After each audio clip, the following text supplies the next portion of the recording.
This is The Gorge. This is a podcast where my friend Sara and I gorge ourselves on overanalyzing a game or game-related topic. This week we're back to talking about Persona 4. Fucking again. Whoops.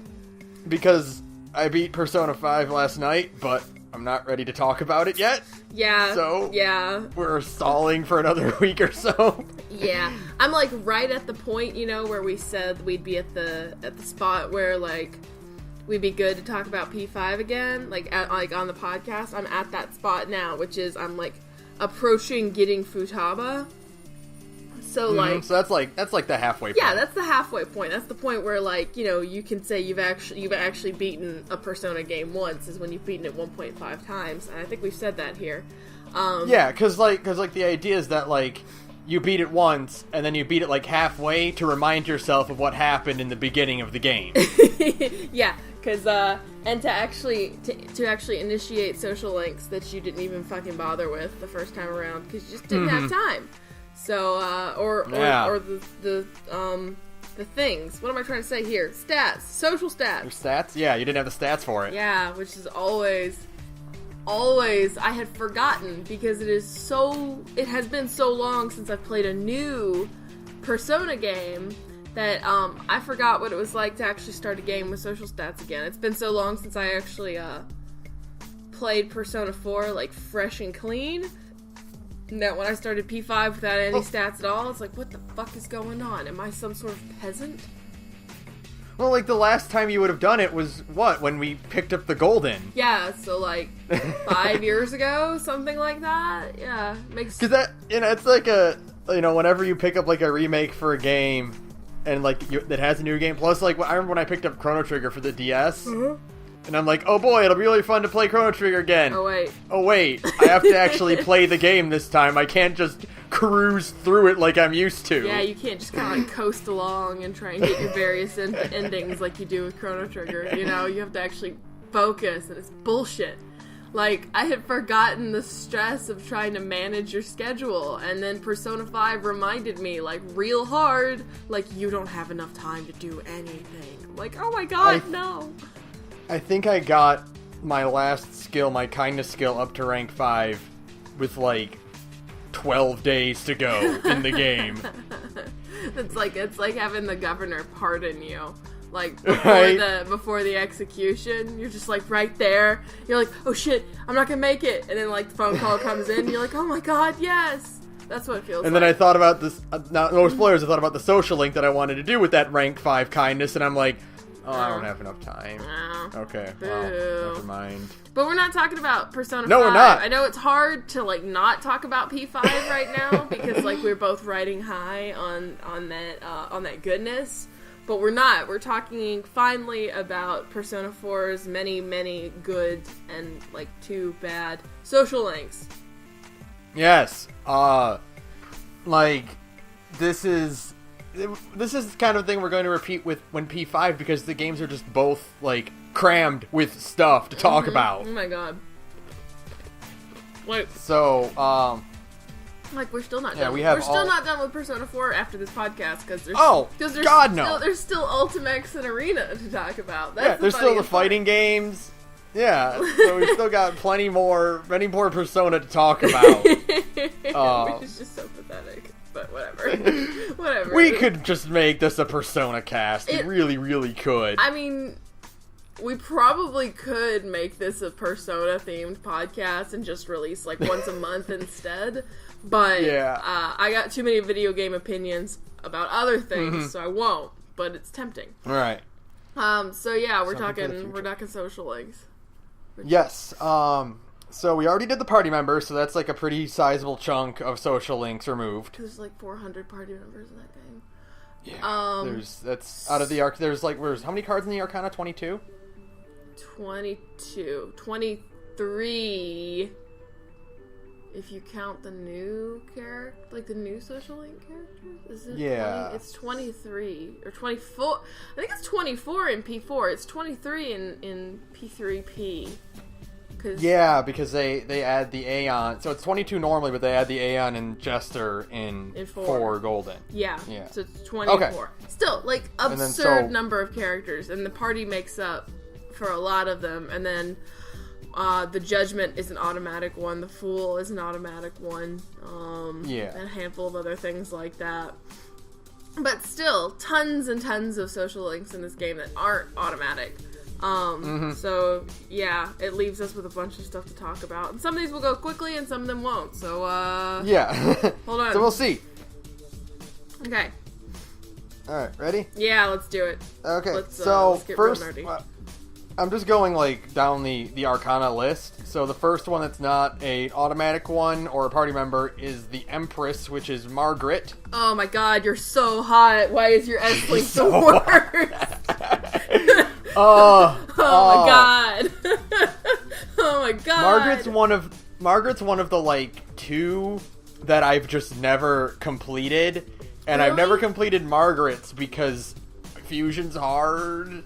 Oh. No, it's not. Like, I was like, I'll do it in one day, because you can just do it all in one TV World session. Yeah, for sure. You can do it and then I got to, like, the 5th or 6th rank, and it's like, go find this obscure persona in Kanji's dungeon to fuse the first ingredient of a 3-way fusion for the persona she needs. And I was like, oh no. See, because I'm a crazy completionist, like I'm an actual crazy person when it comes to these games, Margaret's was super easy for me because by the time I actually got around to do, like, I did a run because I really wanted the trophy that was, did all of the social links in one run. I really wanted that trophy. I know trophies are totally pointless, but whatever. I really wanted that trophy. So I waited until I was also working on my 100% completion trophy, like compendium completion, and that way it's just like you've got most of the persona you need right there. And at that point, it's just a matter of picking skills and training things up, and it's kind of tedious. But I mean, like, I won't say it's fun because it's not.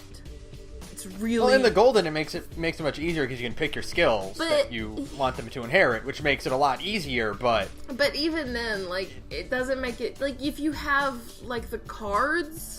Like, if you have the required skill cards, that makes it a little bit easier, because usually the gimmick is, I want an Ippon Datura with Tsukukaja. That's one of the ones she requests.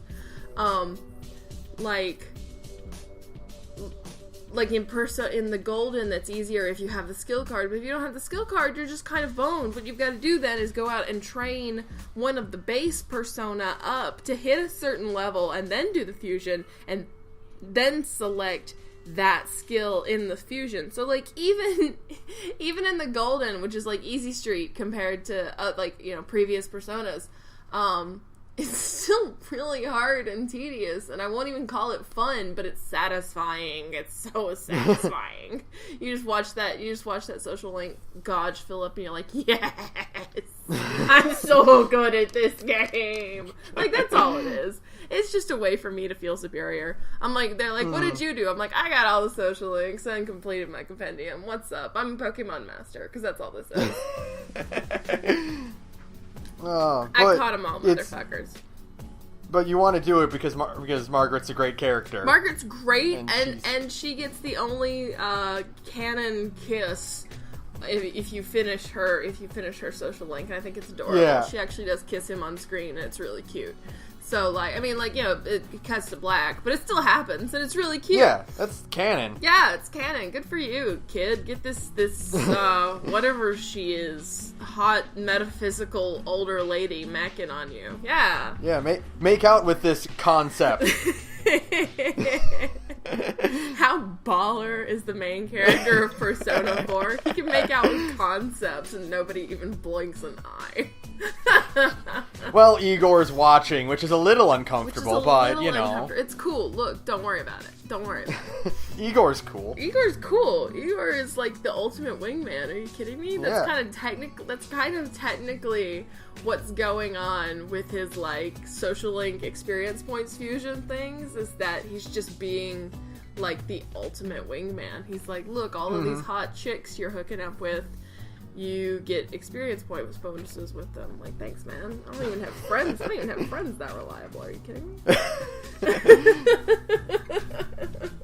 Although, really, if you romance like multiple girls in a Persona run, you're going to hell.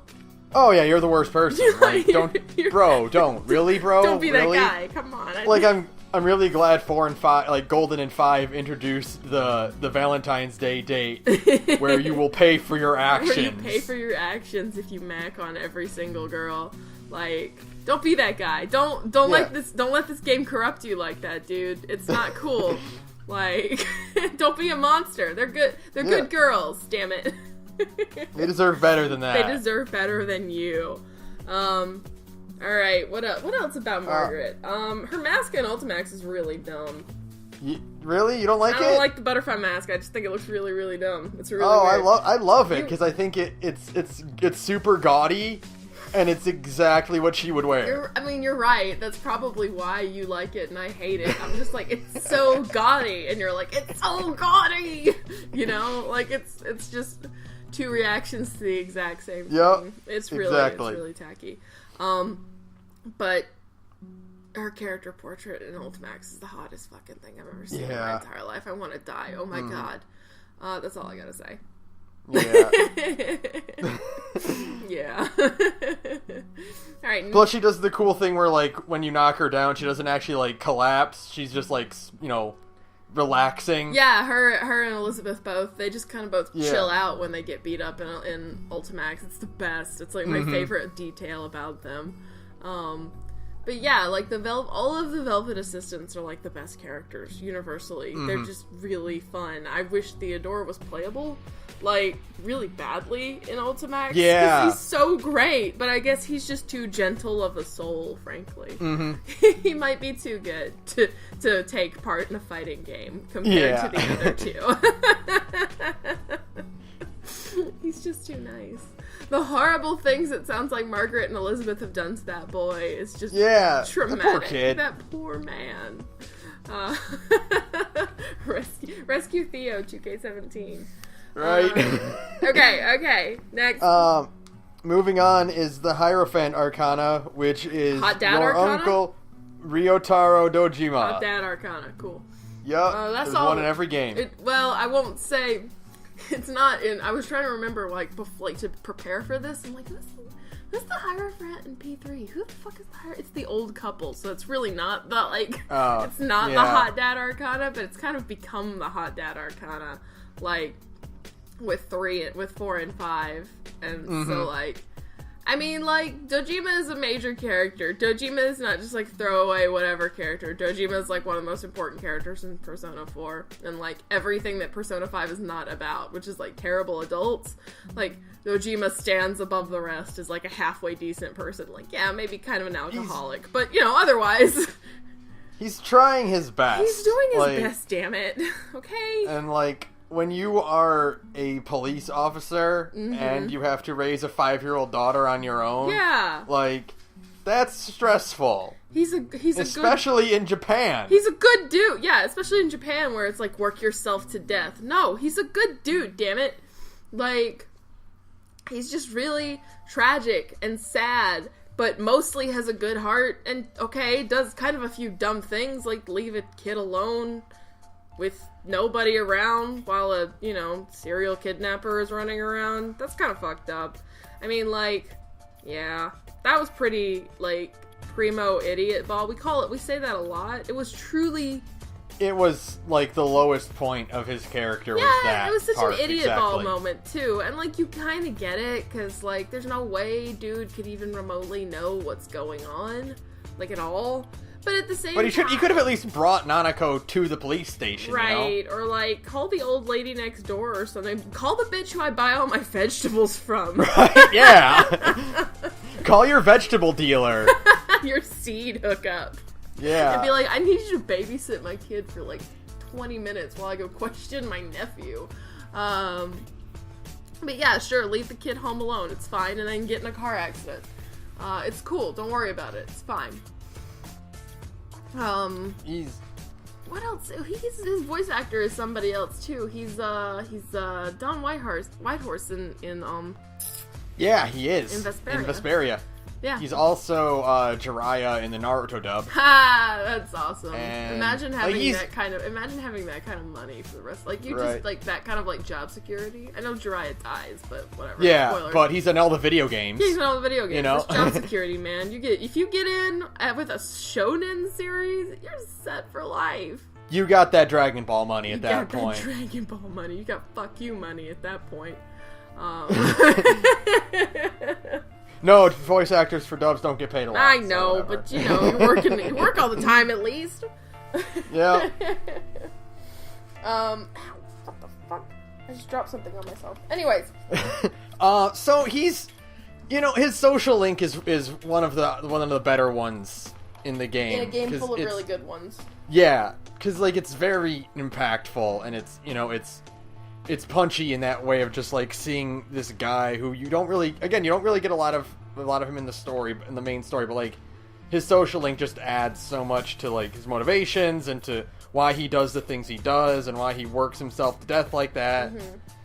And you just get a lot of great little details out of him, and I really appreciate that his social link, like, he didn't find the guy who killed his wife. Yeah, I agree. I think because it's more about, like, it wouldn't have really done anything. It really doesn't. Yeah. It wouldn't have made you feel better. It's just the whole idea of the social link is just learning to let go and, like, live for what you have right now. And, like, yeah, mm-hmm. catching the guy who killed your wife would help, maybe. But it doesn't really solve the underlying problem, which is that, I don't know how to, like, look my daughter in the eye because her mom died, and I'm blaming myself for a thing I could not possibly have prevented. Like, mm-hmm. And because it wasn't like she died and, like, she wasn't, like, murdered. She wasn't, right.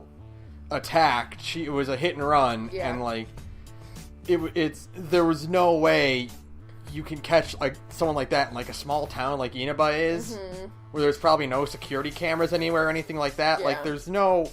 And it happened so long ago, there's no way you were ever going to find him. And it's just... His whole thing is just a story about moving on from that and working towards something better. Yeah, it's... I think it's a really interesting kind of concept to say, like, this is, like, a thing you're never going to be able to kind of to fix, and so it's a question of how do you get over that, and how do you kind of move past it and learn to actually just kind of live with yourself in the aftermath. And I think the game handles it really well. I mean, the shining thing of Persona 4 is, of course, it's character writing.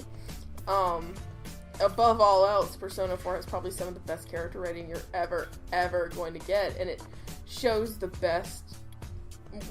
It shines through the best in Dojima's social link, I think. Yeah, it really does, and it's one that, like, you want to do whenever you can. Yeah, yeah. It's always like you just want to know, like, what happens. You want to get some closure between yourself and this guy, because I think it's an interesting, like, story hook to take, like, this person as family, but they're kind of a stranger to you as well. Because I think it just kind of makes it interesting, because it feels like another, like, failure that you have to work past. It's like, yeah, you're my kid sister's brother, or my kid sister's son, whatever, and, like, I don't know you at all, even though we probably could have, known each other in some way. So it feels like another failure that you have to hurdle and move on from.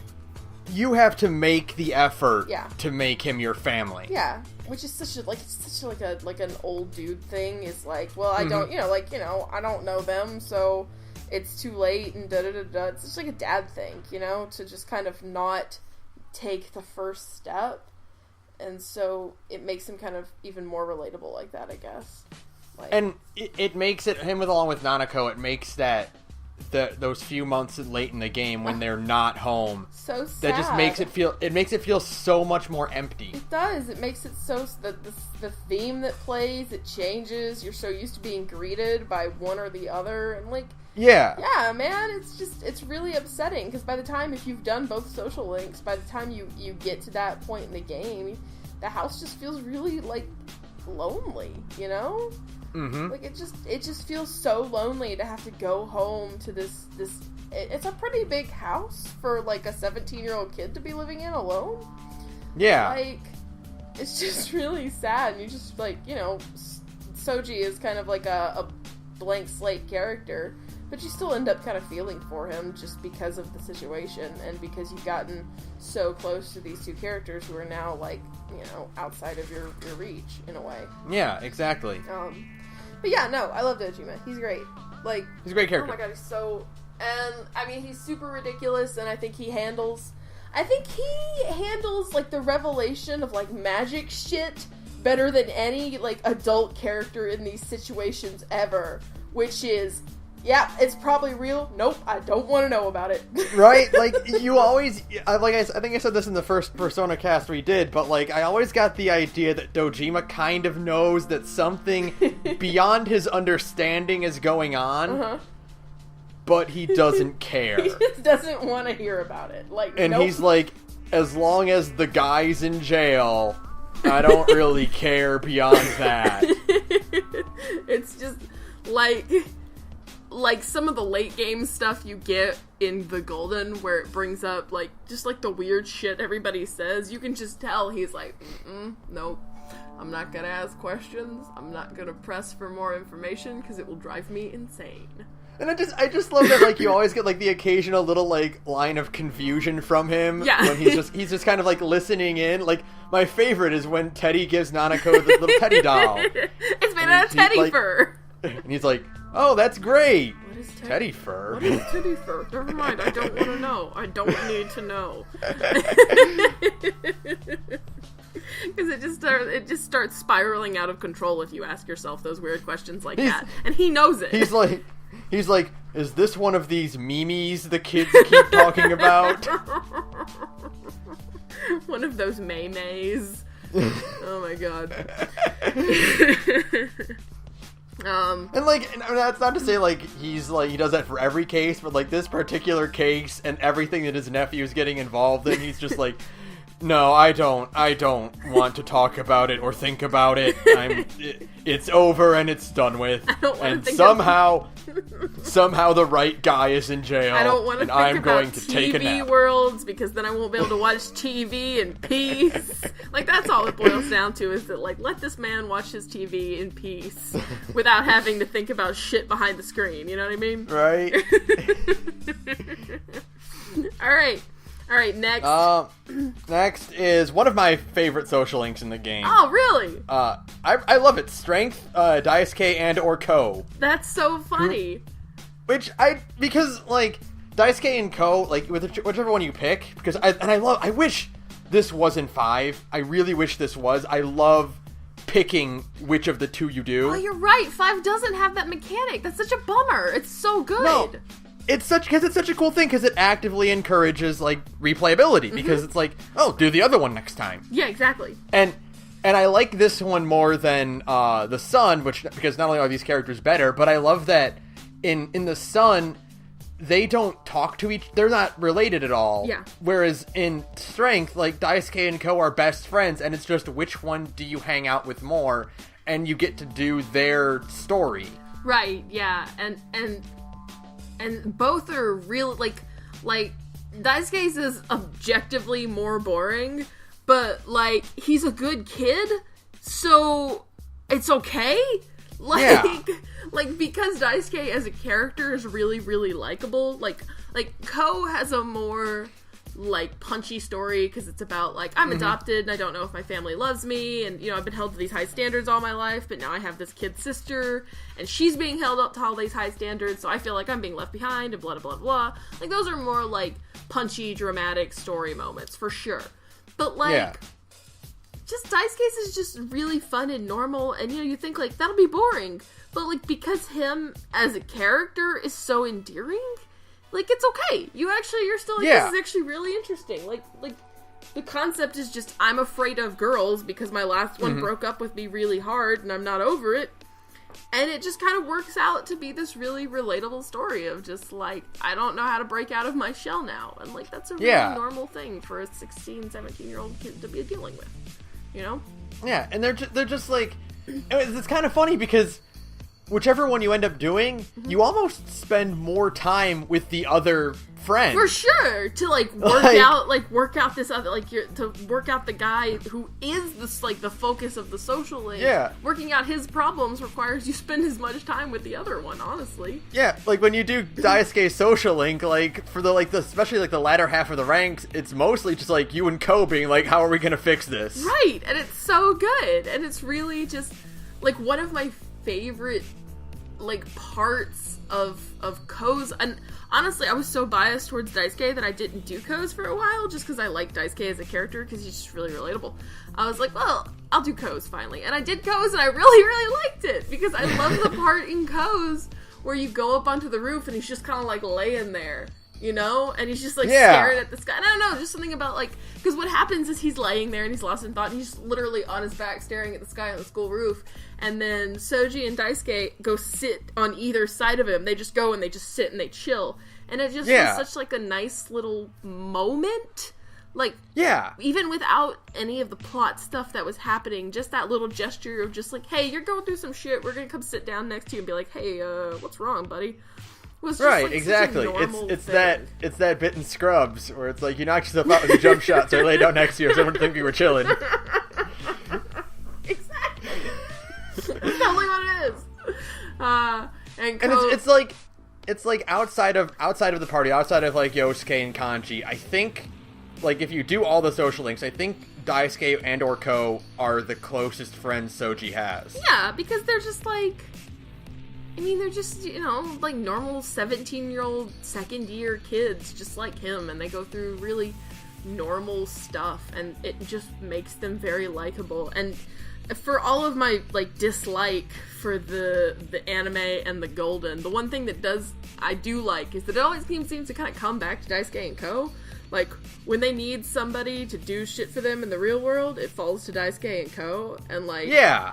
It's really cute, just because you do get the sense that, like, he is, Soji is friends with these guys, and, he can rely on them even if they don't have crazy magic powers. Like, a lot of these social links, like, and, I mean, they're all really good, but a lot of them tend to be, like, you don't really get the idea that Soji would, hang out with them outside of whatever duty he is doing while he's with them. Mm-hmm. Like, with, like, Sayoko or Eri or, or Shu or anything like that, but, like, Daisuke and Ko, you can easily see them, like, hanging out just being outside friends. of school, outside of practice. And I love this, and I wish more did that. They're part of the text message group. Yes! That you do when after Nanako comes back to life, and you get those text messages, and that's such a nice... was that in the original version? Yes, it was. Okay. It was. And I didn't know that was like a golden feature. It's been a long time since Vanilla, I know. But it was, yeah. And it's like, that's such an awesome, like, touch to remind you that, they do exist outside of their social link. Yeah, and they're like, they're your friends. They're worried about you. Your little sister is in the hospital. Are you okay? That kind of thing. Like, it's nice. It's very relatable. Good for them. Yeah. They're good kids. They're good kids, Bront. Next. Next is the Hermit. Yep. All yo yens! Yep, all your yens! It's kind of all you can say, really. Honestly, though, like, I mentioned this, like, kind of earlier with Margaret. Like, don't like social links that require you to do things. Oh my god. And I hate doing Hermits because it takes multiple days to get one rank up. Yes. Like, you have to do a lot of things, and there's no conceivable way a person would figure this out, like, the first time they go through it, because, like, it's like, oh, talk to an NPC about this. Well, the NPCs aren't marked, and they aren't available on certain days. And, like, you're given like a dialogue prompt, and you have to pick the right dialogue prompt to advance the story, and then go back to them the next time they're available and give them a fish. And it's like, how are we supposed to figure this out? I guess just trial and error. Like, I'm so conflicted about the fox, like, because it is the most tedious fucking thing. But at the same time, it does push that home. I didn't think I'd even end up talking about the fox like this much. Whatever. Listen, the whole idea of the fox is that it makes you know the people of Inaba. And exactly. And like, that's really what... It's not about the fox, it's about Inaba, and it makes you kind of get to know these weirdos. And like, everybody who comes and makes a request to the shrine, like the Fox Shrine, you can talk to later. They are NPCs that just run around the town, you know? Yeah. Like, they're all characters. Yeah. And it's cool to, like, see, like, because one of the things I really like about Persona 4 is that, like, there's little side stories. There aren't side quests or anything like that. It's just, as time goes on, things happen to random NPCs, whether it's, oh, I like a girl, or it's, you know, I'm failing my classes, or whatever. Yeah, there's just little things. Yeah, there's, like, I have a bunch of... It's really funny, and I guess this is a good place to talk about it. I have, like, a little list of Persona 4 NPCs who I'm in love with, who I just, like, adore. Like, and there's it's Funky Student at the top of the list. Funky Student, and then there's Girl in Love with Her Library Senpai. There is the twins, the twin girls that run around town. And, like, one is really aggressive about being twinsies, and the other is really tired of it, and she doesn't know how to stand up to her sister. There's the ghosts, and that's plural. There's, like, 4 ghosts in Inaba. What the fuck? Yeah. And it's super great. Then there's they added them in the Golden, but I love them because they're kind of like a weird Dojima and Adachi parallel. But if you go out at night, outside the bar, there's a pair of, like, a guy out getting drunk with his boss every night.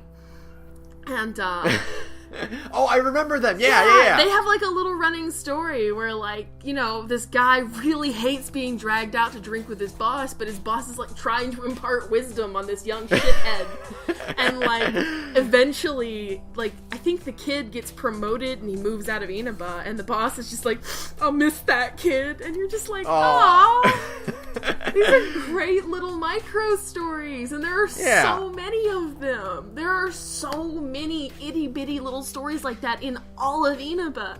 And, like, it's really the one thing P5 is missing, and it's what makes Persona amazing.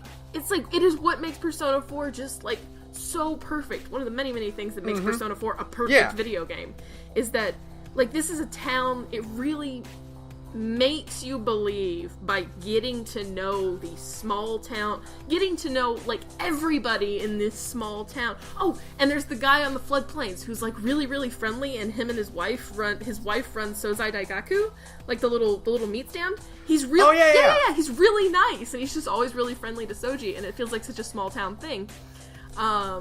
Like, those things, more than anything in the world, make you realize, like, oh, this is a small town where everybody knows each other. Because now you know everybody. Yeah, it's one of those things where, like, very rarely do you see RPGs that actually, like, encourage you to talk to NPCs. Because mostly they're just, like, little filler dialogue or whatever. Yeah. And it's just, like, to populate the town. But, like, here they actually do feel like people that are having stories happen to them outside of your adventures. Yeah, like, they're just normal people who are just kind of doing things with their lives. And so it kind of makes the town feel more like a place you can go home to instead of just like a video game land. It's like Inaba is a place that like exists in your head because, like, you know all these people. It's beautiful. Like, that's what the Fox... Basically what I'm saying is that's what the Fox Social Link is about. Right. It's and I also just like as a final note on the Fox, I absolutely adore that the Fox's inclusion is just like, I guess we have a fox now. Yes. Like they notice that it followed them into the TV, and they're just like, oh, well, I guess it's just gonna come with us now. Yeah. Okay. And everybody's just kind of chill with it. Okay. Yeah, everyone's okay with it. It's just, I guess we have this now. We have a fox now. It hangs out with them at Junette's before you go into the TV. It's really funny. Right? Like, it's a bunch of kids and a fox hanging out at the food court at Junette's. And I mean, someone gave it that bandana. Oh, I know. It's so funny. It's so cute. It eventually... Have you ever finished it? Have you ever maxed it? Oh, I finished it, yeah. I love that it has babies. It's really cute. Mm-hmm. And 2, I love that the shrine becomes gold. Right? Because I want to believe that if you're a tourist in Inaba and you're like going just to stay at the Amagi Inn and chill at the hot springs, you're like, I'm gonna go walk around town. And you like turn a corner and like here's this gaudy ass golden shrine in the middle of this nowheresville town, and you're like, what the fuck? What? What the? Why wasn't that on the brochure? I want to believe it eventually is. Yeah.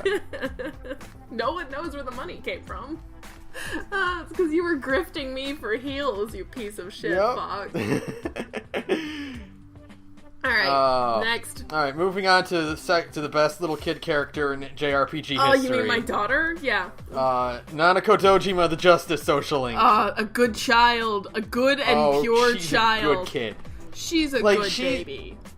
There are so many kid characters in anime and anime games specifically that are garbage and annoying and you hate them. Mm-hmm. And Nanako is not on that list at all. Nanako is perfect. She's a sweet, innocent little bean. She loves you. She's shy. She's sad. And she just wants to be your friend.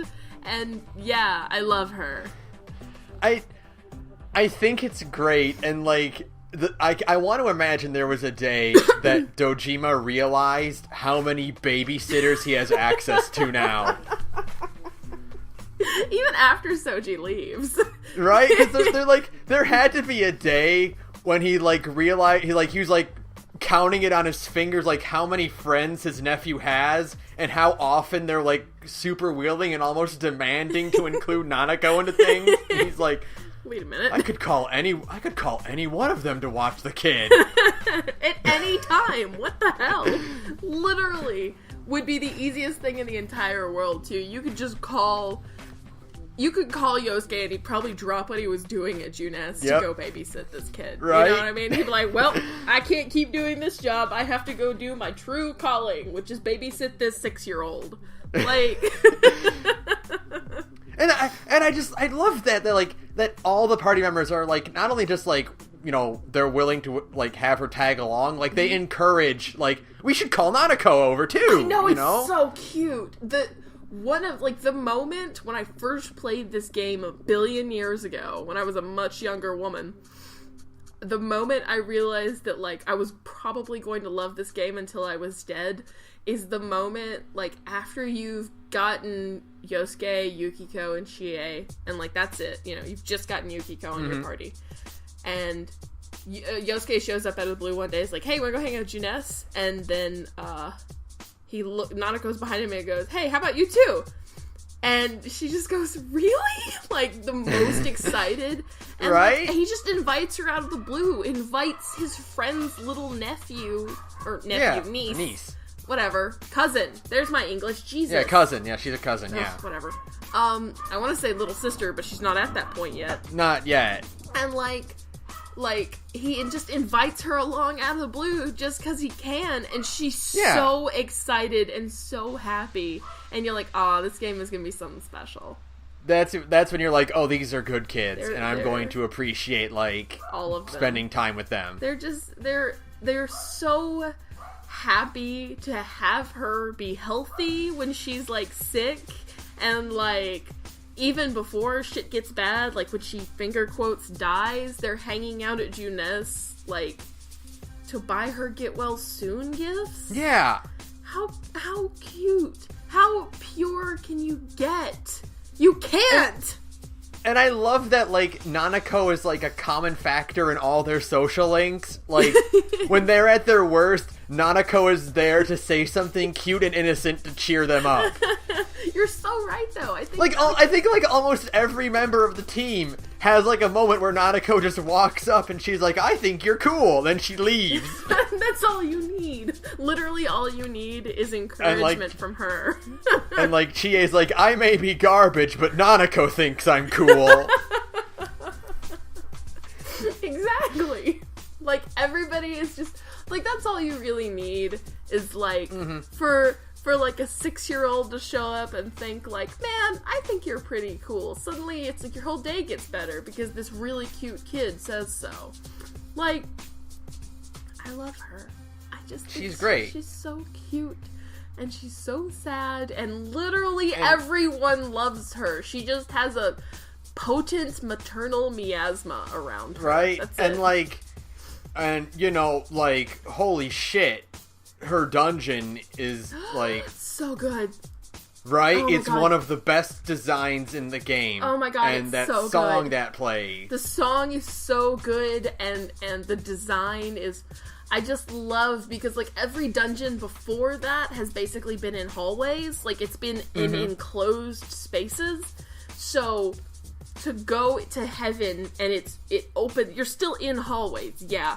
But, like, the area around it is open, and it feels literally like you just stepped outside. It's such a breath of fresh air. Right? Yeah. It's so, like, it's like, I wouldn't say opening, because, like, again, it's a horrible place for her to be. But you know, it's like... It feels, it's so, like, unique as from a player perspective to see this new area and be like, oh my god, like, this is, it just hammers home, like, how important this dungeon is. Yeah, and like, how, like, you're at a turning point in the game when you get here. Yeah, and even, like, the little things, like, the fact that the stairs are, like, beanstalks is such a little kid thing. It's Jack and the Giant Beanstalk. You're climbing up trees or vines to go to the next level. Like, it's those little kid details that just really kind of sell it for what it is.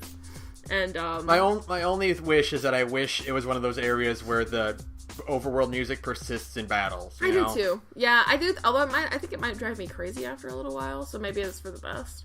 But either way, yeah. But like, it's just like, because like, I like that song so much, and I don't want it to be interrupted every time I get into a battle. You're right. It is, you know, so it's good. like, it's like the bit in Final Fantasy X where you first go to Xanarkand and you hear that song. Oh my god. And you're like, oh my god, I want to just hover around. And then you get in a battle and it persists, and you're like, oh thank god. I know. That is so good. But yeah, like, man, like, and her social link is just like, it's so soul good. crushing. You just, again, it's punchy, and you feel sorry for her, and you want to know what happens next, and you just kind of like want this rift between her and her dad to go away so that, like, they can be on some kind of, like, common ground, you know?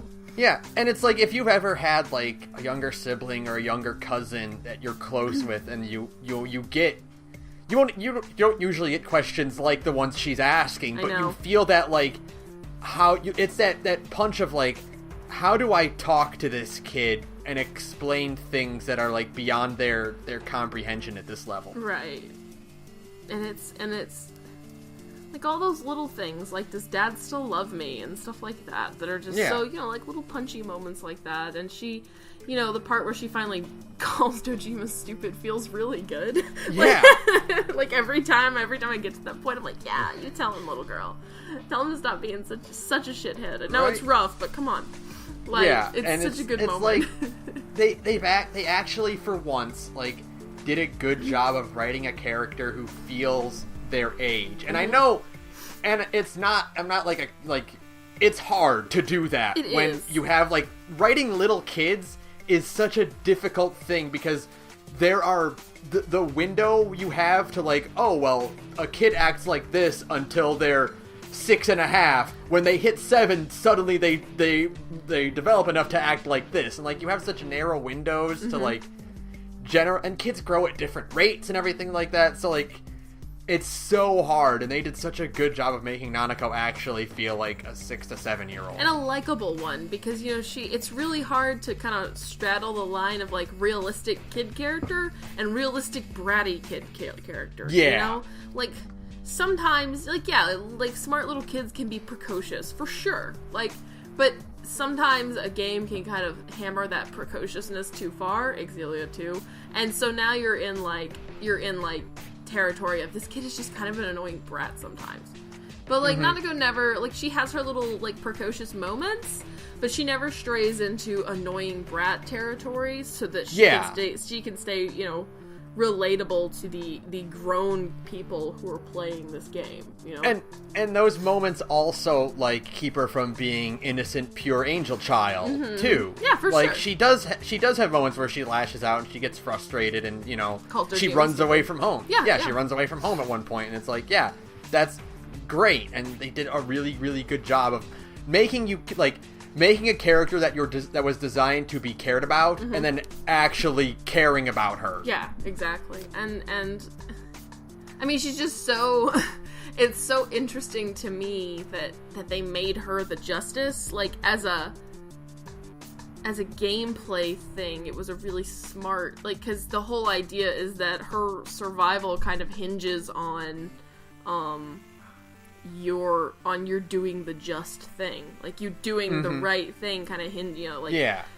So it's this idea of, like, total innocent justice, of always doing the right thing and being honest with yourself, and it even plays out in her social link.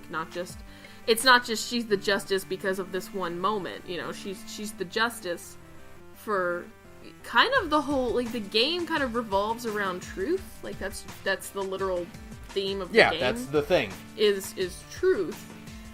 And so it's interesting that the innocent kid character, who really is so innocent she can't even have a shadow yet because she doesn't know how to lie to herself yet. It's interesting that she's the Justice of all those characters. Like, yeah. All the characters they made, because I guess in that way, because she's not capable of lying to herself to generate a shadow yet, then because of that, she kind of is, like, the embodiment of just, like, total innocent justice. Yeah, you know? Exactly. So yeah, that was maybe great. a little rambling, but I hope I got my point. No, I got it. Cool. So next on the list is the Hanged Man, Naoki Konishi. Oh no. Oh my god. Which is his is rough. I spend nearly every single one of his ranks either crying or just getting really frustrated with how shitty people are. Yeah. Like, if the fox is about making you love Inaba and small town life because you know everybody and everybody's got your back and you want to support everybody, then Naoki's is about making you hate small town life because all these people have their noses in your fucking business after your sister just got murdered, and why are you judging a 15-year-old kid for not grieving the way you think is the right way? It's fucked up. So sad. It's like, this kid, like, his social link is so good because it's not overly... It's about how he just shuts down. Yeah, it's not overdone in its emotions. Like, it's not necessarily about him mourning and moving on from his sister's death. It's about how, like, no one's letting him do that. Right, because everybody keeps bringing it up, and everybody keeps, like, kind of secretly wanting to know, like, ooh, how'd she die, and da-da-da-da-da. They're trying to... They're balancing the line between, like, being overly sympathetic, which is annoying when you're trying to move on and, you know, get past it. It's frustrating when people keep asking you about it and keep checking on you to make sure you know how you feel or whatever like that. And, you know, half of them, it comes from a place of well-meaning, which is they're just trying to make sure, because they don't know how you're going through it, and they want to make sure that you're okay because they care about you. Right.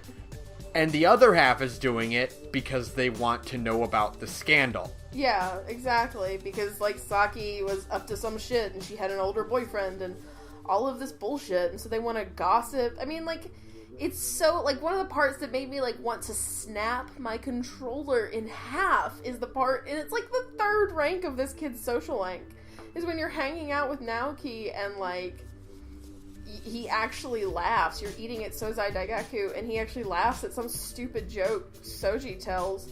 And, like, these old women, like, walk by, and as soon as they think he's out of earshot, they're like, oh, should he be laughing already? His sister just died. Da-da-da. Shut the fuck up. I'll kill you. Yeah. I'll kill you, like, bitches. You know, let the kid has, like, he's mourned. Like, yeah. He's gotten past that part. Like, but they're not letting him continue on because he hasn't put on enough of a show to satisfy them to to seem like, oh, he's adequately grieved, you know, and you just feel it's that weird feeling of like nobody really wants to face how messed up as a situation this is, so they just kind of treat him like he's made out of glass. And so the whole reason he even reaches out to kind of social link with Soji is because, you know, the option when Soji helps him with the health committee is like, basically Soji's like, get off your ass and help me clean this room. I don't care. Yeah. You know? He's the first one that actually, like, you know, pushed him to do something and didn't treat him with kid gloves. Yeah, exactly. And it's just, oh, there's so many scenes that are so punchy, and I hate it, and I just want to cry, and it's like, no, I can't handle it. It's so sad. I hate the scene. It's like his, like, rank 9, maybe it's his 10th rank, where he says, Sis probably would have wanted to live, and I was just like, oh. Right? Yeah, and it's so sad. You know, and the worst part about it, like, I think, is that, like, because he is, like, a classmate social link, and his happens, like, fairly late into the game. Like, you can only get it, I think, like, the cutscene that actually happens, I think it happens around Kanji's dungeon. Yeah, I think it's a little bit after Kanji's dungeon. I'm pretty sure. Yeah. It's been a while. Because him and Kanji are kind of friends, sort of. So, like, but, like, that's several months after her death. Mm-hmm. And they're still not letting him move on from it. I know, it's so fucked up. Oh. It's so, like, and the thing is, like, I've been in high school and had, like, a relative die. Mm-hmm. And, like, people, even with my own personal family, like, and my family's super tight about everything, is, like, after, like, a month or so, we're back to joking about them, you know? Yeah, you don't want to keep thinking about it in sad terms. You don't really, like, it's not, like, super realistic to, you know, be caught up in the like, you know, gentleness of, like, you know, when you're in that weakness.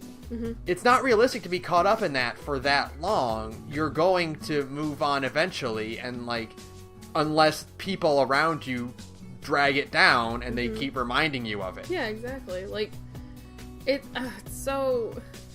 just so, like, messed up to me to just think, like, yeah, we have to hold this 15. He's 15 because he's a first year. Yeah. So, like, you're gonna hold him to, like, these really high standards of how you think he should be acting in public, and I guess it's just I would say it's a Japanese society thing, but it's really a small town society thing, because I live in a small town now, and let me tell you, it's kind of always like this.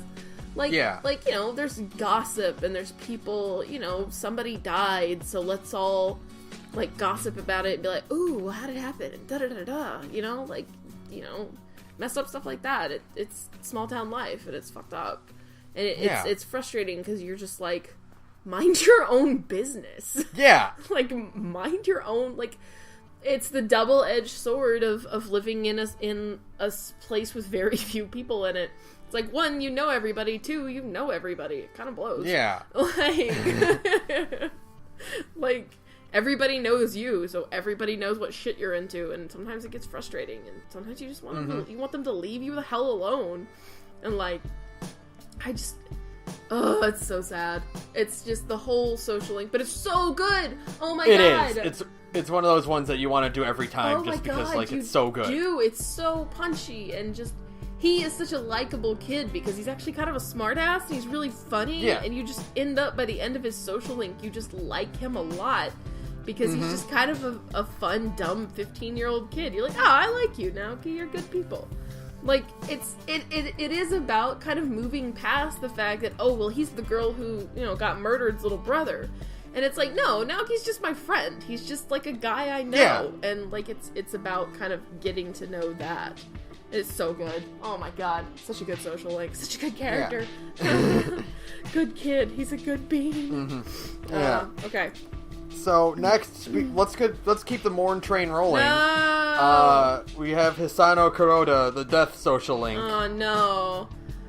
Which is unique in that she is the only one that ranks up every time you do it, which is nice. Thank you, Hisano. Because you only get her on Sundays. So, like, you kind of have to. Yeah. But, like, oof. So sad. they weren't content on making it just about like her mourning her husband. Nope. No, they had to make it about how she feels guilty for for being relieved that he died. Yeah, it's like, oh, my husband had dementia and didn't recognize me when he died, so I'm kind of happy that he's gone because I didn't want him to suffer anymore. And you're like, no, not this game. And you're like, that's reasonable and understandable. Yeah.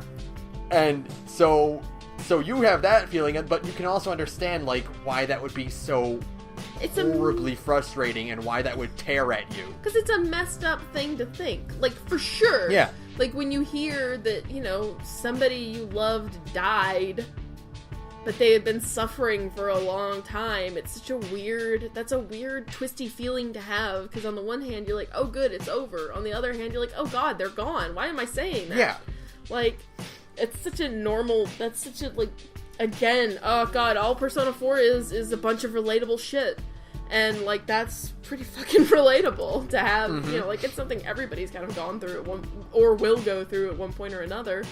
Like, and she is really just, like, I mean, she has a good voice actor for, like, the few lines she does speak. Yeah. Like, her voice acting is really good, despite only having a handful of lines. And it kind of helps sell this idea of just, like, this really friendly, like, nice grandma. Yeah, know? Exactly. And it's, like, she's really unique in that, like, she is someone who's so far removed from, like, Soji's standard social group, Yeah. Like, because, like, Persona 3 had a lot of those. You talk to a lot of people who weren't students or, like, young adults in P3. Yeah. Like, so it's really nice to have that in P4, to have her along with that, because it shows just, like, how social of a guy he is. Yeah. And, like, it's a totally unique perspective to have. And it is it's kind of just a nice way to get to I know, as an image in your head, it's just kind of sweet to think of, like, this kid who goes and hangs out by the river every Sunday with this sad old lady. Like, it's really sweet. Yeah, exactly. It's really sweet. Yeah, just like the setup they have, where you go down to the river and you just sit next to her and you two talk for an afternoon. And he goes and finds her husband's old letters, which are just beautiful. Yeah. And, like, it's just such a nice, like, emotional little thing to do, and just, it's a really subtle story. Like, there aren't a lot of big emotional moments the way that, like, Dojima or Nanako's have, stuff like that. But because it's a very simple story about kind of like, I feel guilty that I'm happy that my husband died, but I loved him a lot, and all of these little things, it's just kind of a nice, it's kind of Miyazaki in a way. Yeah, you know what? That's like exactly it, right? It's kind of like, Miyazaki. And it's just like, you can tell that, like, it makes her day to, like, be able to talk about her husband with a young kid. Yeah, who cares? So, yeah, someone who normally, like, wouldn't care about this, like, it makes her so happy to just be able to talk about that. Yeah. And it's just sweet. It is. Sweet. It's such a good social link. Oh my god, all of these social links are so good, except they're for, so like, good. Which is the next one is one of them. Yeah, the next one is, Eri Minami the Temperance. Yawn. Which, I'll be honest, I don't think I've actually ever finished it, because it is not very exciting and interesting, Boring. and I don't really care about her. I did it. It's not great. I can tell you. Like, I did it from start to finish. It's not necessarily a bad one, but it's just so bland compared to all the others. Yeah. I don't really care. Yeah, like, I really can't say anything more than that. I mean, like, here we are, we're spending 10-15 minutes on each social link, then we get to Eri, and I'm just kind of like, I don't care, really. And I mean, like, the concept of, like, trying to connect to your child is, your stepson, which is, an echo of Dojima and Nanako, but, like, hers just feels, like, so much weaker in comparison to that. Because and, it's like, so, like, as, like, as a grown-up, as, like, a me, like, all of her her whining, basically, is mostly just annoying. Because she's like, well, I watch TV and I mostly feel sorry for myself. And I'm like, okay. It's one of those things where, like, I would have liked it better if it was about her son instead. Yeah, I think so. I think it would have been better to know about him. Yeah, you're going to daycare, and, like, so you only talk to her when she comes to pick him up, and it's like, it would have been much better if Soji was, like, hanging out with kids at daycare, and he focuses on this one kid who's having a rough go of it, you know?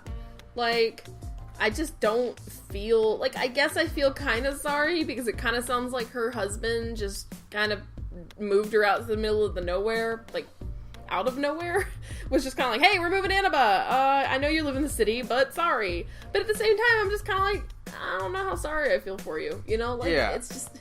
She sits around, she watches, inspirational, what kind of sounds like cult shit on TV, and then mopes about the fact that her stepson doesn't like her. Well, yeah, because you don't put in the effort. I know that's what the social link is about, is making her put in the effort, but still. But, even like, by the end she doesn't have an excuse like Dojima does, Yeah, exactly. She's just kind of like a mope. You were marrying this guy, you knew he had a kid, you should have been more ready for this, Yeah. Like, you had time to prepare. It's not like it caught you by surprise. Like, you had time to prepare. Yeah, exactly. So, sorry, lady. No. Yeah, I don't really care. Yeah. But... The next one is one that's actually one of the better ones in the game, and that's Sayoko Ureha, the Death Arcana, or the Devil Arcana. She's so good. Oh, I love doing the Devil, because it's so funny at first, and then it gets real heavy. Yeah. I'm so glad she gets a call out in Persona 5, by the way. Right? It's yeah, so that's good. really nice. Yes, that was like... I was so happy. I want to believe they were roommates in college. Oh, for sure. Like, I'm just so glad Takemi called her, and you're just like, she says Uehara, and I'm like, wait, is that? It has to be. It has to be. Who else would it be? Oh, man. It's so, like... because, like, the first, like, 3 or 4 ranks are just the fucking funniest goddamn things ever. The trashiest thing ever. Right? Just making this poor kid the most uncomfortable.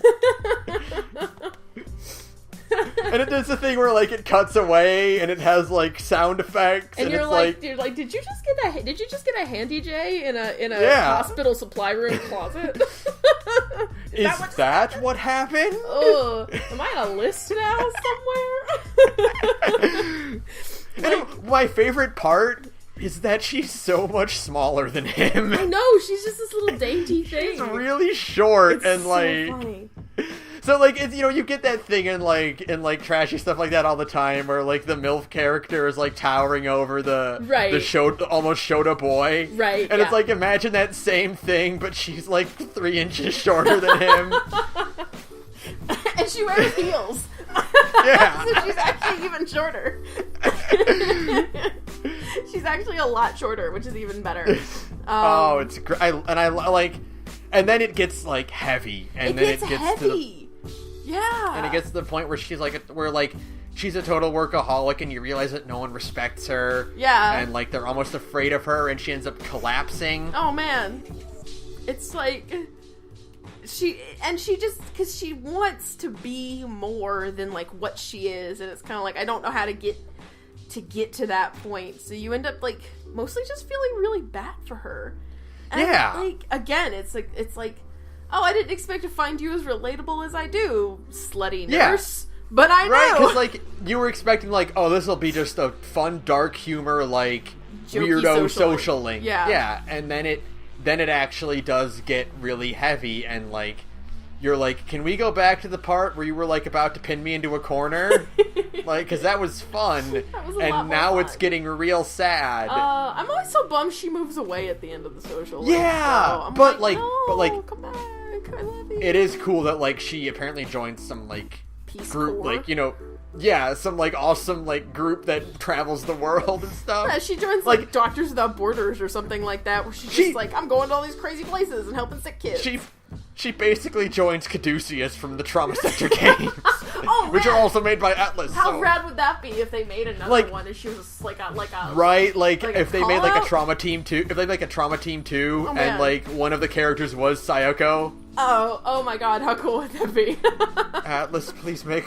You have the Switch now. Please make more Trauma Team games. Oh, I'm sorry, dude. I want to play Trauma Center so badly. I'm sorry, dude. Never gonna happen. Make Trauma Team 2 and then make Snowboard Kids 3. And a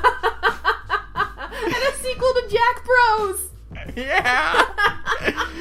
Bring back, like, you got that Persona money now. You can bring back all the franchises. Sweet, sweet Persona 5 Green. Make so many games. Oh my god. Why wasn't Jack Frost in Snowboard Kids? That seems like the most obvious thing in the world now that I think about it. Maybe it was too obvious. Maybe. I don't know. But...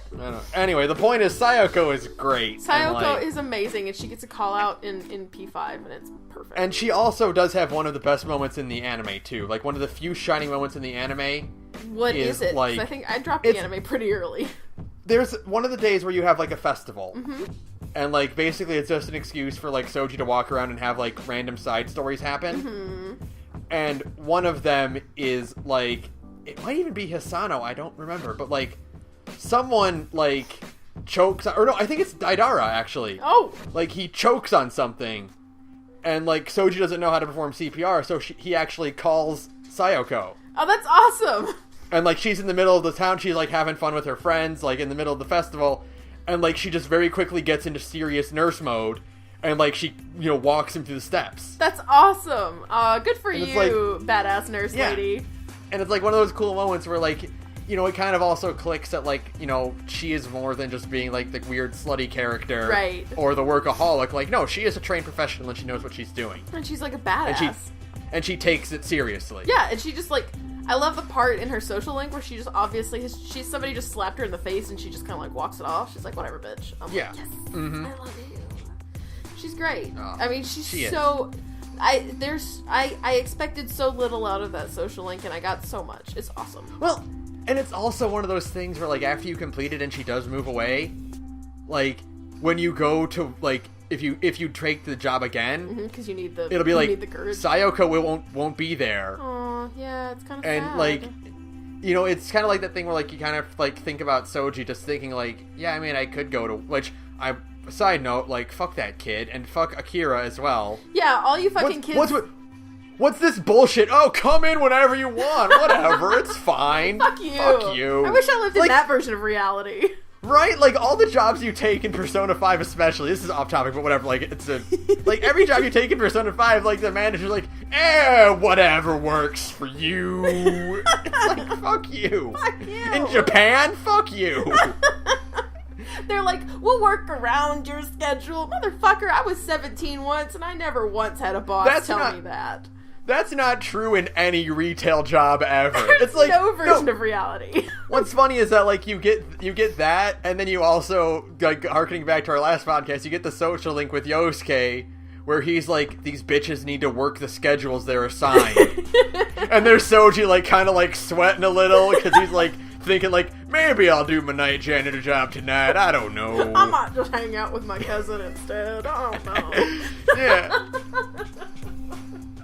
But no, it's great, and I like, because, like, you'd make good money doing the night janitor job, and if you don't have anything else to do, you might as well make money. Right? But you do it, and you're like, but you can go to work, but Sayoko won't be there, you won't have anyone to talk to, and it's like, oh, right. Although the funny thing is, speaking of money, and this is, again, kind of off topic, when I think about it, it's really, like not great money, it's like $3,000 a night, right? It's 3,000 yen a night. That's like $30 in American right? money.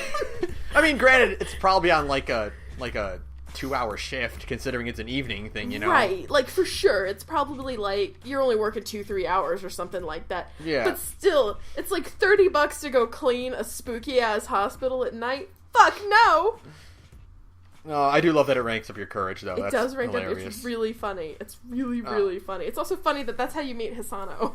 Like, yeah, oh no, because you think she's a ghost. Oh, ghost lady, no!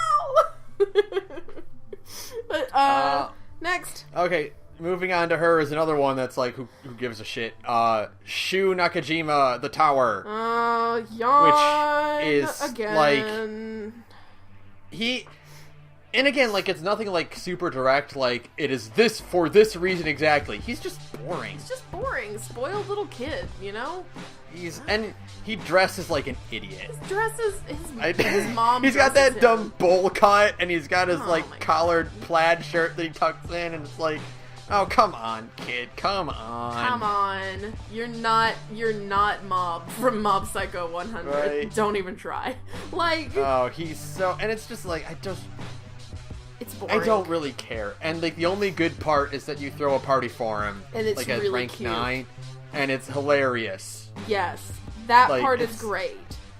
But that's, like, about it. Because- like, the rest of it... Because it has nothing to do with him. It's how funny Yeah. and stupid all your friends are. Yeah, and it's... What's really weird to me is that that's, like, the only social link that has that. Yeah. And, like, it would have, like... Marie's, but we'll get to that. Yeah, that's a very different It's thing. a very special Like, social link. mhm. But Shu yeah. is not special. He's just boring, and I did it once to see what it was about, and I'm like, it's one of those that I'm like, I'm not gonna do that again. Only reason you do Shu's social link is to get Yoshitsune. Yeah. Because Yoshitsune is super fucking broken, and oh my god, Hasotobi needs to chill the fuck out.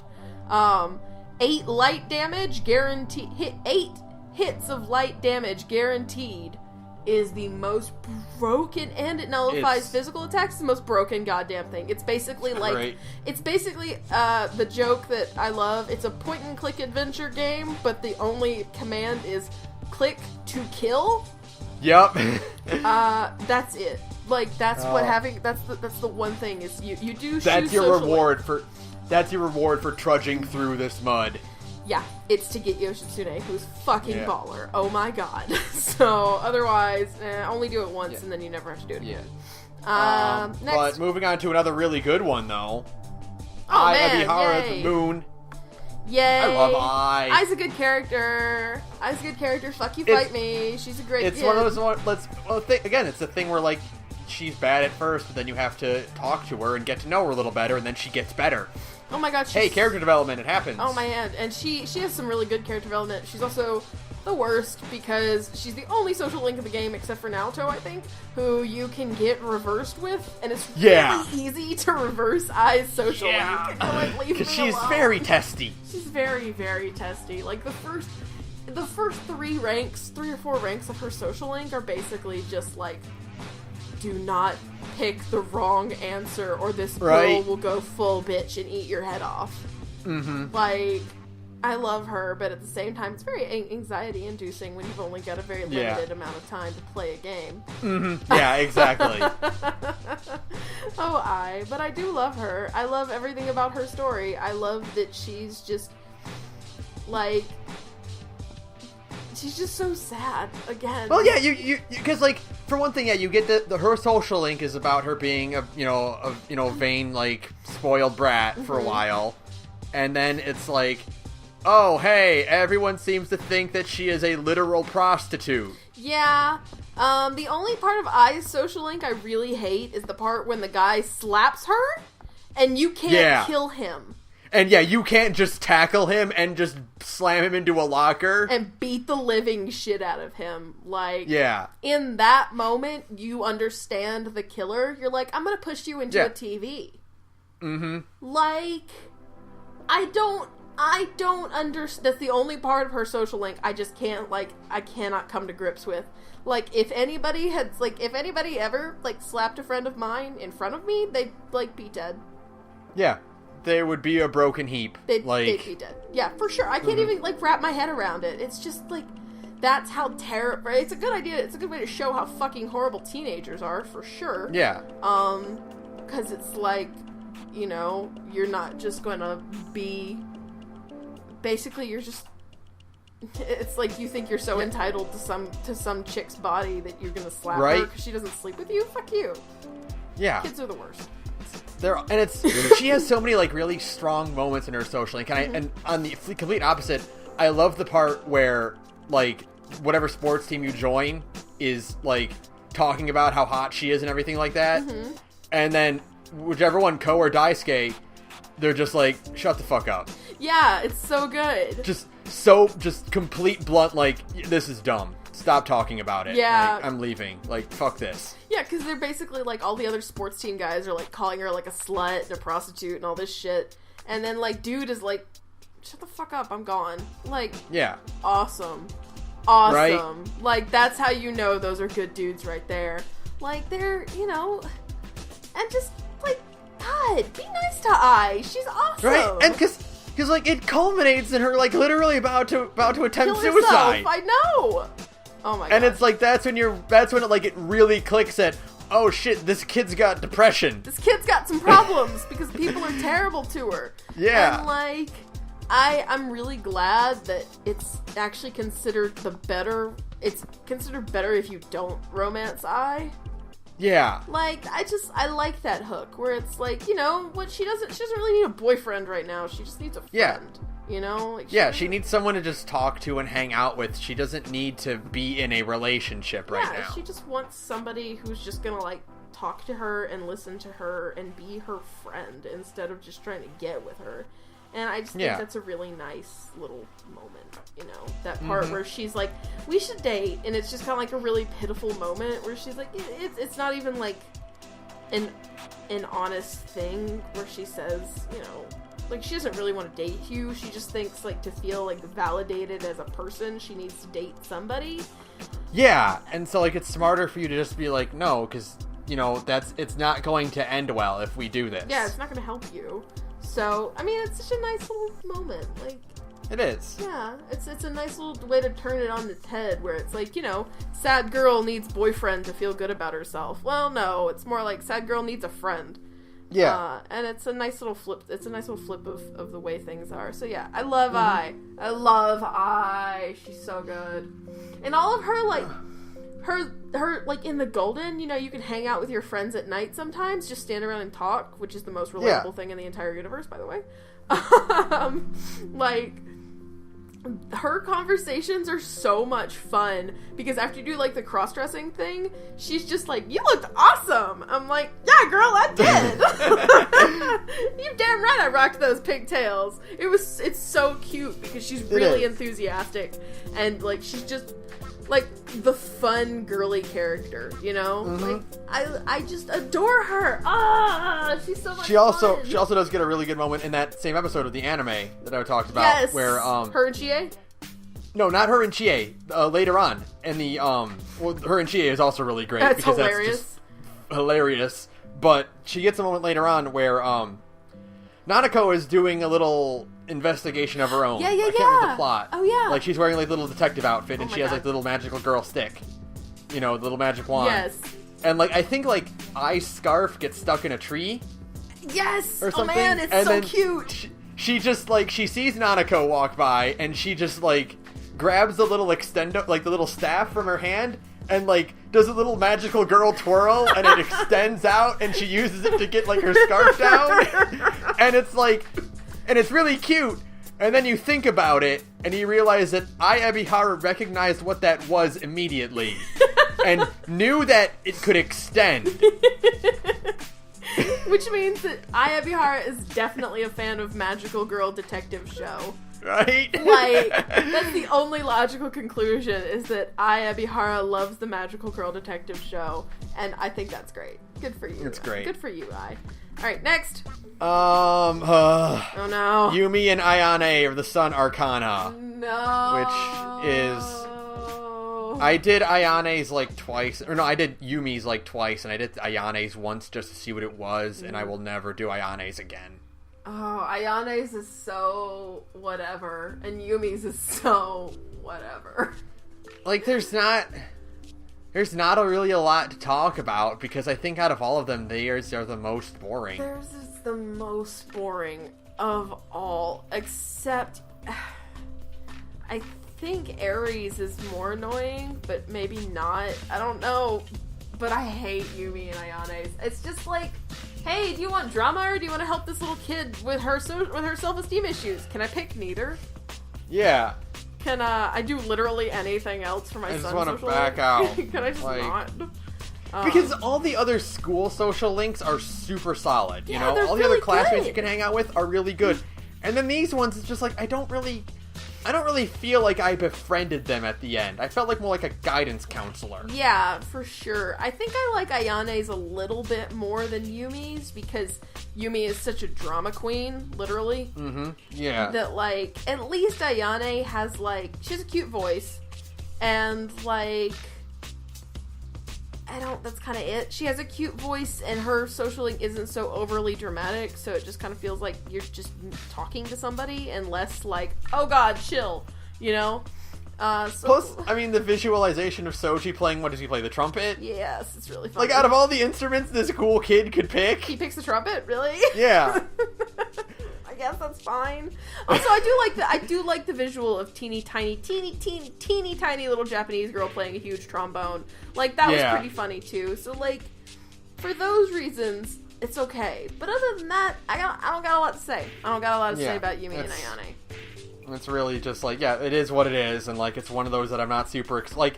It's when you play Persona, you have a hierarchy of social links that matter more than the others. Oh yeah.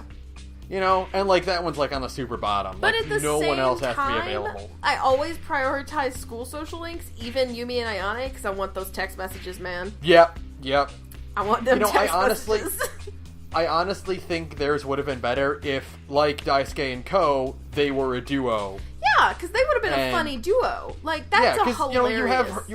you have Yumi, who is, super, like, dramatic and over the top. And outgoing and all this good stuff. And then here's Ayane, who is quiet and meek and little timid, and, like, if they were friends, they would have been a hilarious dynamic. Yeah, it's, like, your perfect, like, goofball and straight man routine. Like, yeah. Perfect. But they're just so, like, on their own, they don't really shine very well. They're just kind of like, whatever, you do the social link to get text messages and to, fuse a pretty good persona, which I can't remember what the ultimate for the sun is right now, but whatever. You do it for completionist's sake, basically, and to say you did it. But, you're not going to blow anybody's socks off with Yumi and Ayane, so whatever. Yeah. So, next is this weird guy. I mean, I can't remember a lot about his. Don't do this to me! It's the Jester Arcana, or the Hunger Arcana. Yeah. It's, Adachi. Yeah, it's Adachi. I don't remember a whole lot about him. He's kind of a forgettable character. Yeah, you're hilarious, dude. Don't do this to me. Alright, go. Alright, go. It's really fucking good. It's so goddamn necessary, and it's almost criminal that it wasn't in vanilla. Like, it's really bizarre that it wasn't in vanilla, because here's the thing. Like, the deal is that if you only play vanilla, it actually becomes really fucking obvious who the killer is. Because, here's this guy, he's got a portrait, but he doesn't have a social link. Like, it becomes very, very obvious that there's something going on with this guy because he's the only important character besides the shop owners that don't get a portrait. Yeah. And it's not the shop owners. Like, the shop owners didn't kill anybody. Well, maybe. We don't know anything about Daidara. I mean, Daidara might have killed a dude. Frankly, I think Shiroku probably has killed a man or two. You're not wrong there. I mean, she's kind of a badass old lady who runs a secret bar at night out of her item shop. How awesome, but... So she's probably killed a dude. But listen, the point is, like, in vanilla, it's super obvious who the killer is because of that. And, What's really weird about Adachi's is that, like, when you play to the Golden, if you've played vanilla, you feel really uncomfortable doing Adachi's social link. You do. Because it's like, hey, let's help Adachi with his weird old lady who keeps giving him cabbages. Yeah. And it's like, happy, fun, wacky times! And you're just like, oh god. Oh no. This is really awkward. But it's honestly, like, they could have fucked it up and they didn't. It's actually a really good, it's a good-ass social link. They did a good job of pretending that you aren't supposed to know he's the killer. Yeah, and like even, like, the little domestic shit you do before it's like, whoops, this dude actually killed 2 people, oh shit. Like, they do a good job of just kind of, like, making it, like, relatable shit, and you're kind of like, oh, so this dude's kind of got some shit going on with him. Like, I don't know. It's a good ass social link, and I wish again Persona 5 had used this at least a few times. Haru, I wish they had done this with Haru. Is the point I'm getting to. I love that Adachi's social link is like a normal ass social link until a certain point. Like, I think that's really and then cool.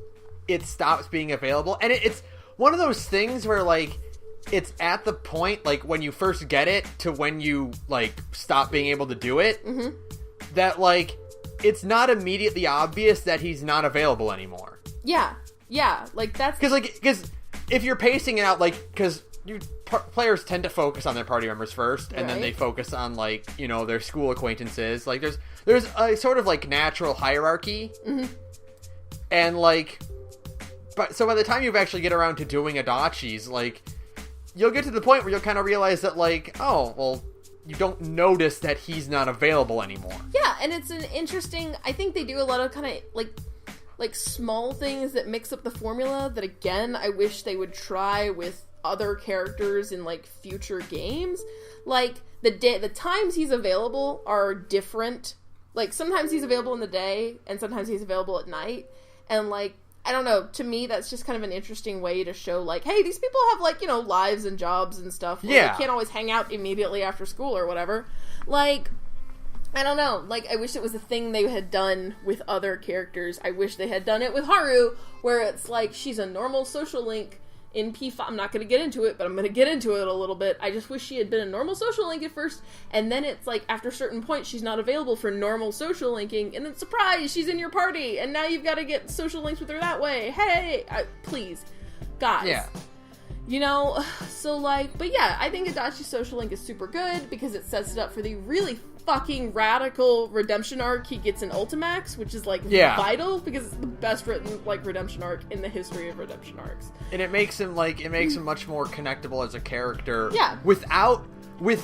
In the Golden, without making him redeemable. Yeah, exactly. They never Go ahead. He still has to earn it by Ultimax. Exactly. And it's super like they don't ever try to make you feel bad for Adachi, but they do kind of make you go like, oh, this guy is your friend, and I'll fight literally anybody on the internet that says Adachi doesn't like the Dojimas and Soji. Bring it on. You can come to my house, homie, and we'll like throw down in my front yard. I'm white trash enough that I'll fight you in my front yard like any good redneck. No, but like, cause like it is immediately clear that like no matter what he's done and no matter how much of a fucking nihilist prick he is, it's true. And he's a gigantic nihilist prick. He is the most nihilist Mara to exist. Yes. He has the absolute utmost respect for Dojima. He likes Dojima. He likes Dojima and he likes Nanako, damn it. He actually likes those two, I guess because they're as much of a train wreck as him, but like... I see you are also garbage. I see you're also a mess and you're screwing your kid up too. Relatable.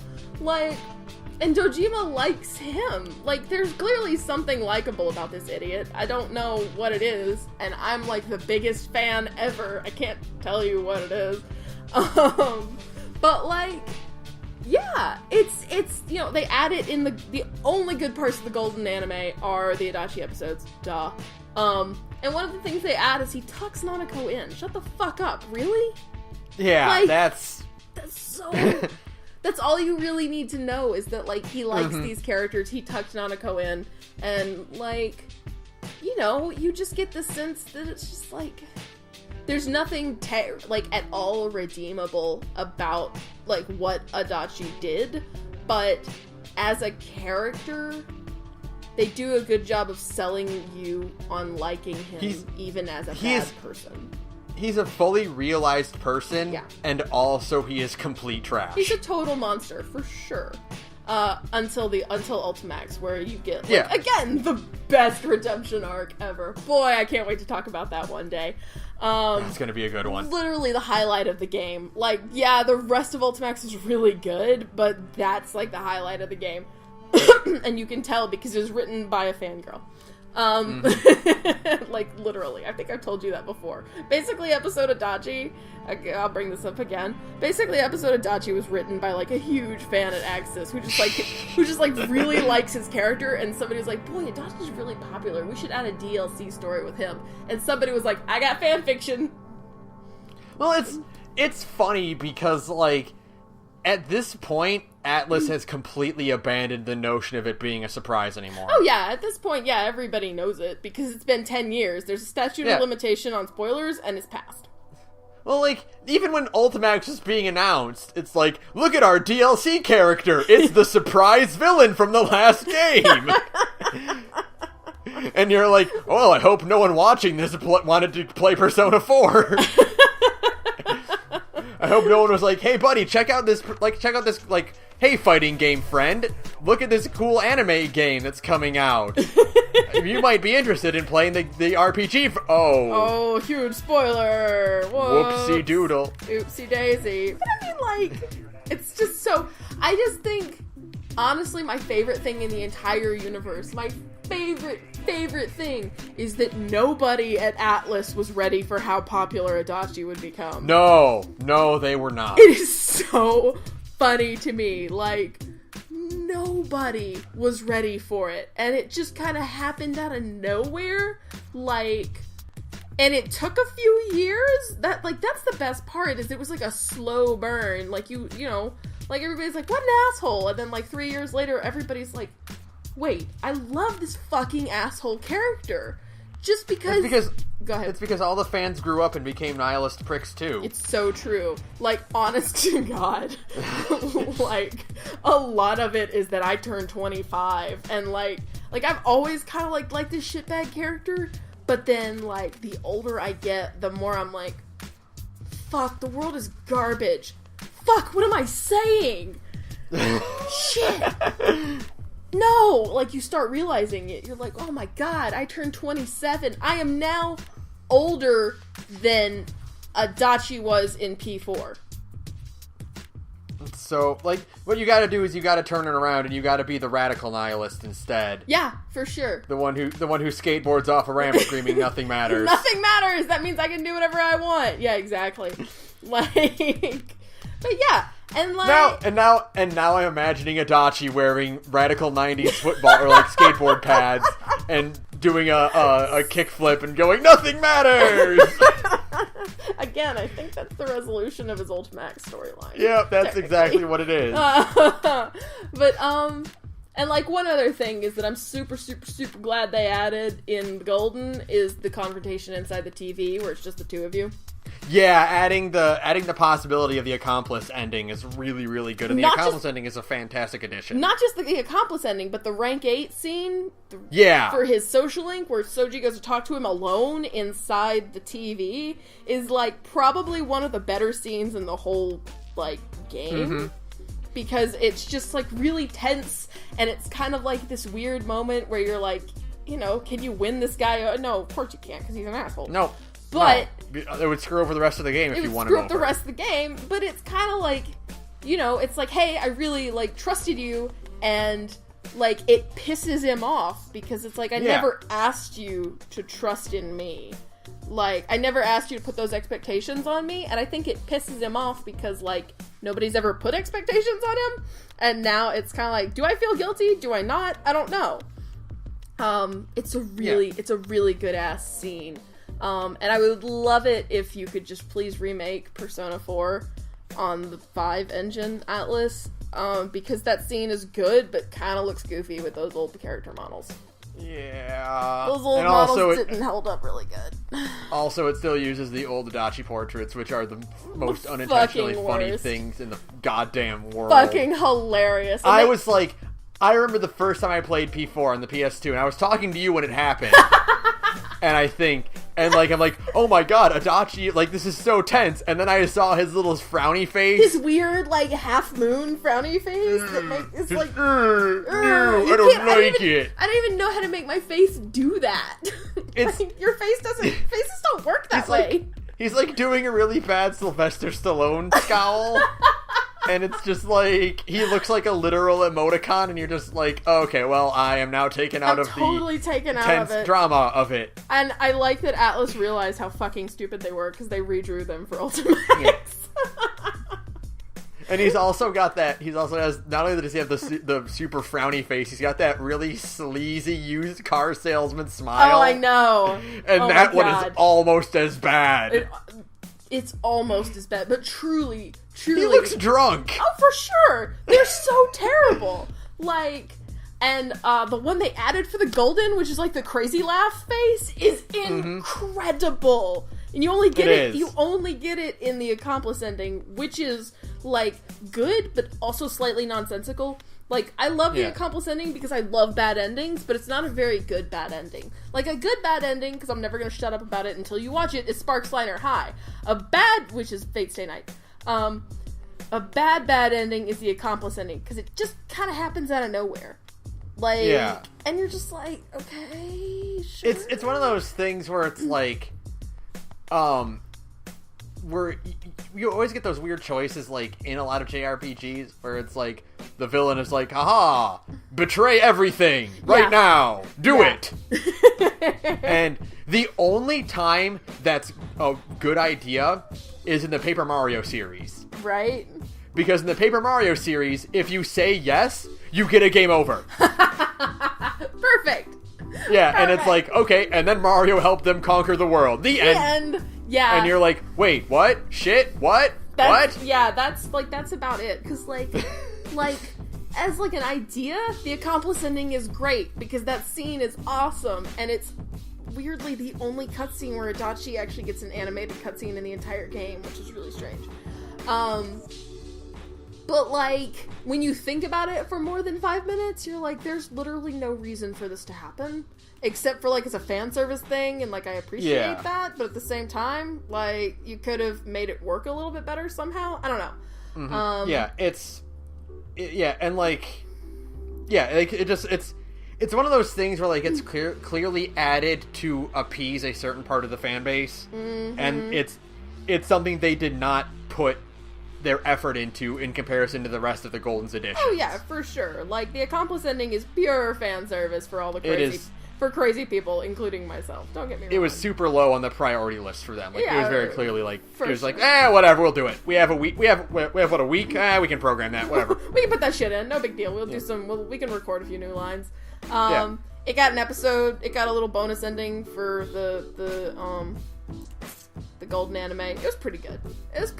Animation kind of was a little janky, like in everything Persona anime related. Why? Can we get a good Persona 4 anime, please? That's not made by David Pro? Oh my god, please. Please. Or actually, you know what? Make it by David Pro. I don't know. Fine. They're stylish. They could do it. I'm sure they could handle it. For sure. They know how to do adaptations, it turns out. So yeah, fuck it. Let them do it. It'll be the most accurate adaptation ever. Oh my god. Every single day. It would just be 365 episodes. It would be every day of the anime, of the game.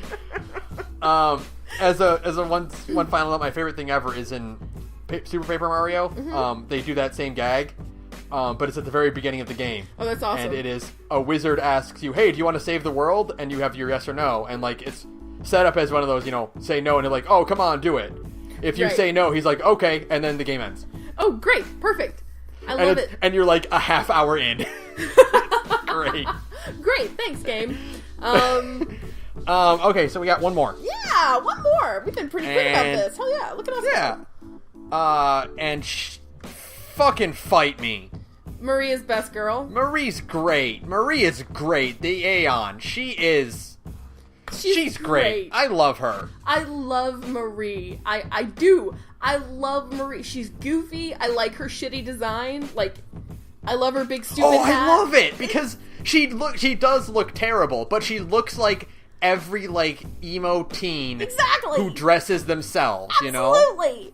For sure. It's like, she looks terrible. Like, she dressed herself. And she's a moody god thing?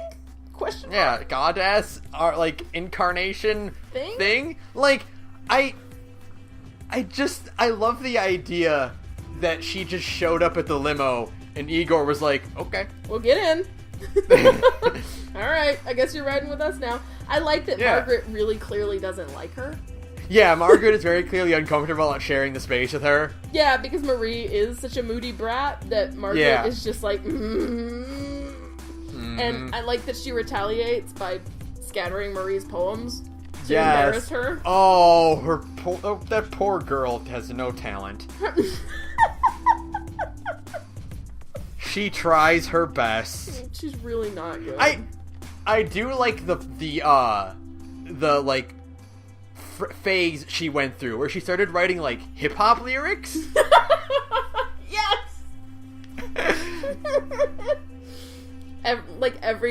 Every moody little teenager is like, I can do rap. Mm-hmm. No, you can't. Yeah. Nope. Hilarious. She's so great, and and I just love that her social link is all about like hanging out with the rest of your friends. Yeah, and it's really cool because it's dynamic. Yeah. Because it changes depending on who is actually on your team at the time. Yeah, exactly. It's so good. Like, you can't keep ranking Marie up until you get Kanji on your team or whatever. Like, that's really cool, you know? Yeah. And I just like to see... They do a good job in the game. I'll get to the anime in a minute. Yeah. Oh boy, I'll get to the anime in a minute. They do a good job of including a new character, finger quotes, who is like... You know, when they do that thing, like in like anime movies, where they're like, here's this new character, and we expect you to care about them, even though they're just like an anime movie original character, and they're not going to be around, you know? And it's just kind of like, we're going to force this character in, and you're going to like them, damn it, and see, everybody's hanging out with them, and it just doesn't work, you know? She very much avoided being Poochie. Yeah, for sure. Know? She didn't get Poochied at all. She got to be, they do a good job of just showing her hanging out with everybody and being Soji's really weird friend. Yeah. She did kind of get Poochied, but they turned it into a plot point where it's like, wait, no, for real, where is Marie? Yeah. And her dungeon is the best dungeon in the game. Her oh my god. dungeon is like, because every P4 dungeon is basically the same. Pretty much, yeah. Besides, like, the video, or, fucking what's his name's? Mitsuo's. And, like, there are some kind of puzzles in Adachi's. Yeah, not but, like, really. Oh, we didn't even talk about how good Magatsu Mandala. Magatsu Mandala is a fucking great place, and, like, holy shit, what a setting for your not quite final boss. Oh, it's so good. I just had to, like, great. I had to get that off my chest, because, like, this talk reminded me of that. But Magatsu Inaba / Magatsu Mandala looks fucking awesome. It is so foreboding, and it is so aggressive, and it is... Man, I can't believe I missed it. It is the perfect follow-up to Nanako's dungeon because it's another open-air dungeon.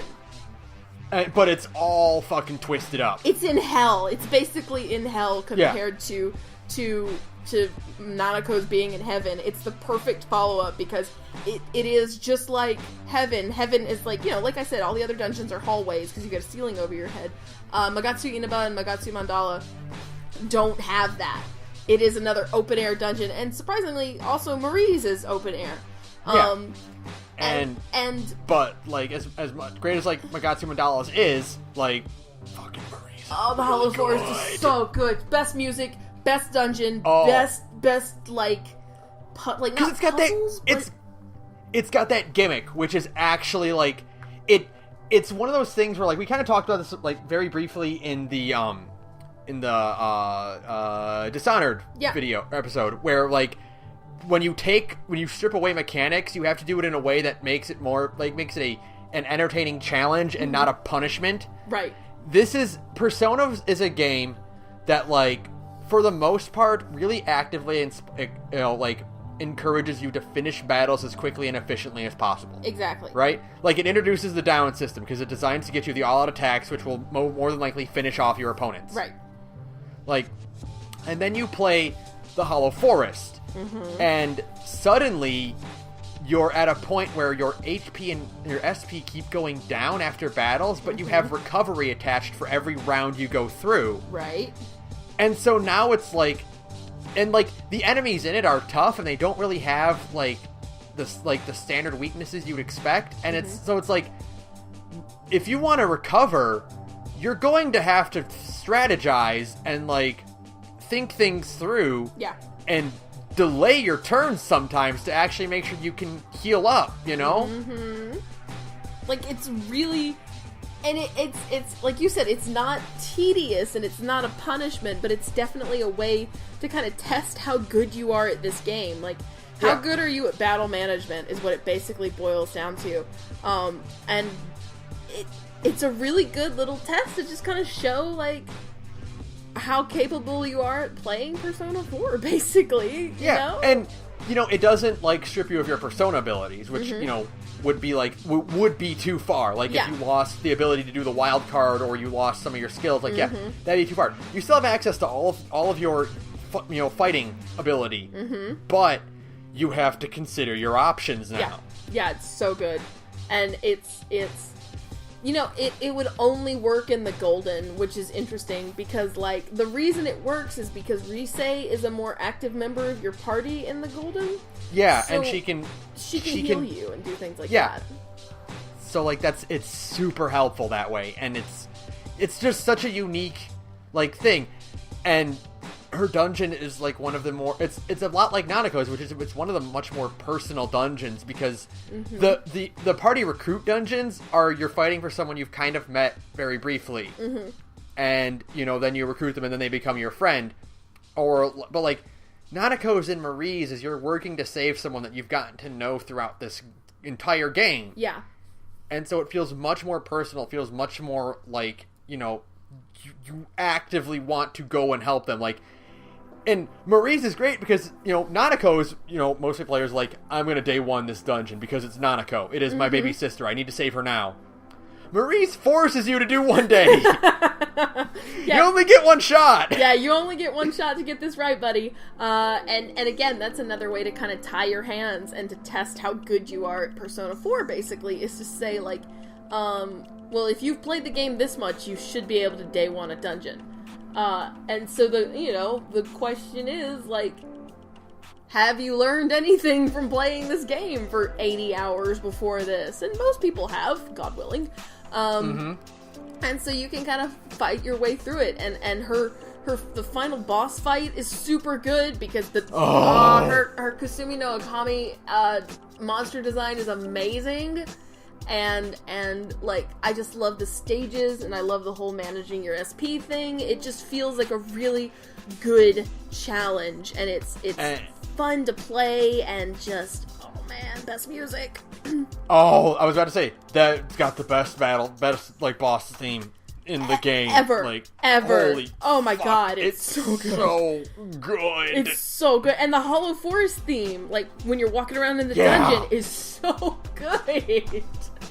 Oh, again, it's one of those ones where I'm like, I don't want to hear Reach Out to the Truth. No. Like, no, you're cutting off the cool music. It's so awesome, and just, and I love the way it's designed. I love the flower petals falling. I love the little pieces of Inaba scattered all over. I just love these little details everywhere that just make it feel like a very personal dungeon compared, like, you know, like Heaven is a very, it's kind of the same idea, but just the Hollow Forest takes it to another level, where it feels very much like this is the place inside someone's heart, and you're just trying to really get in as deep as you can. And just the setting is so cool with all the little doll things. I can't even think of what they're called right now, but they're really cool. like the entrance to the Hollow Forest, where you're standing around and it's like in the middle of the woods, and it's just really yes! Oh my god, it looks so good, right? It does. Oh, it's so pretty. Just this big, it's like, it is when the Golden is its prettiest, when you realize this game is still, like, damn good looking. Even really with its good. goofy character models, like, it's still damn good looking. And, like, because just the dolls scattered over, and the entrance to Marie's, like, tomb is so huge. Persona's really good about scale, by the way. Yeah. By using the idea of, like, a giant place as, like, a foreboding. Like, the size of a place is what makes it so foreboding. The size of a monster. The final boss in P5, then the final boss in P4, you know, they use this idea of, here is Oh, shut the fuck up. I hate rednecks and their loud ass trucks. Anyways, like, they do a good job of showing the scale and using that to show, like, you are literally humans against these literal larger than life figures in these larger than life settings, and it makes it feel like this huge insurmountable thing. And the idea is, of course, that you've got the willpower to overcome. And the Persona games and Megaten in general actually have a really good grasp of using that scale to impose itself on the player, and Marie's is a good example of that. When you're walking into her tomb and it's this giant dome area thing, and you feel like a speck in front of it, you know? Yeah. It's so good. Oh, man. So good. Marie's great. I love her. Marie is great, but fuck Marie in the golden anime. Oh my god, go away! Yeah. Now that's character shilling. That's character shilling. Marie went to the beach with us, and Marie played in the fucking concert with us, and shut the fuck up, go away. Like Marie was great because she appeared when you wanted her to appear. Exactly. She appeared when you wanted to see her. You did her social link, and when you chose to, like everyone else. Mm-hmm. Oh, I hate it so much. And the fucking... Like shilling would have been like, she's a mandatory social link. Yeah, exactly. But no, she's not. No, she's just another addition, and she just adds another cool bonus dungeon, and she's just a fun character. Oh, I hate the golden anime so fucking much. Like so much of it is so bad. And it just reminds me that we're never getting a good Persona anime ever. Persona 4 anime ever. Yeah. And that's maybe just a fact of life. Maybe we'll get a good 5 anime. Well, I heard the Daybreakers is pretty cool. I should go watch it at some point. But, like, yeah, whatever. Fuck the golden anime. And Marie is amazing. Marie is super fun, and she's fun to play as in Ultimax, and I really like her.